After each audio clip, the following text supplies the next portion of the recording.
Today, we want to investigate the natural structure of organizations in the universe. Because when we look outside in the world, we find many problems of our social systems. So, if we are looking for a better system, what can we learn from nature? We can look at nature's way of operation. We can take a close look at everything in the universe, and then we find that every structure has a nucleus or controlling point. An atom has a controlling nucleus. There's a nucleus at the center of the Earth. The solar system has a nucleus, the Sun. The universe has a nucleus. We find the exact same pattern at every level of existence. How do these nuclear systems work? The nucleus has a force that holds the structure together. Every unit existence possesses an inherent system of organization that centers around its nucleus. Where the nucleus is strong, it holds the structural solidarity among the different elements, and this generates vitality within the structure. A weak nucleus, however, is unable to hold that solidarity, and the different parts of the structure disassociate from it and ultimately destroy it. Can you give an example to make it more concrete?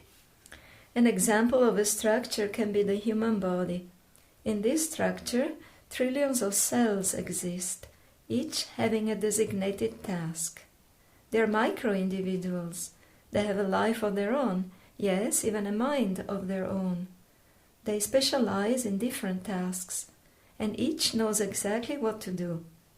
At the same time, they act as a team, ready to execute the orders that the brain sends them. Somewhere in the brain is the controlling point of the whole organism. In fact, it is the pineal gland. So this is the nucleus of the physical plane, and the controlling force emanates from this point, and through the nerves gives orders to the target cells. Through this system, the human organism is governed. This nuclear pattern we can observe all throughout the universe, and from this we can derive the universal laws of governance. Since we are part of universal life, when we align ourselves to its laws, we can only have success. Can you tell us something more about those universal laws? Yes. For this we need to understand still a little more about the nucleus and also about the elements that group around it. The structure comes into existence for a reason, and the nucleus acts as the embodiment of that reason. In other words, the structure centers around that which best represents its existential purpose. And the elements must be sufficiently dedicated to that same purpose. That is why they're grouping together. Now the nucleus has a role. It directs and coordinates the other elements and regulates their activities for the sake of collective harmony and growth. In conclusion, we look at nature where we find a nuclear system.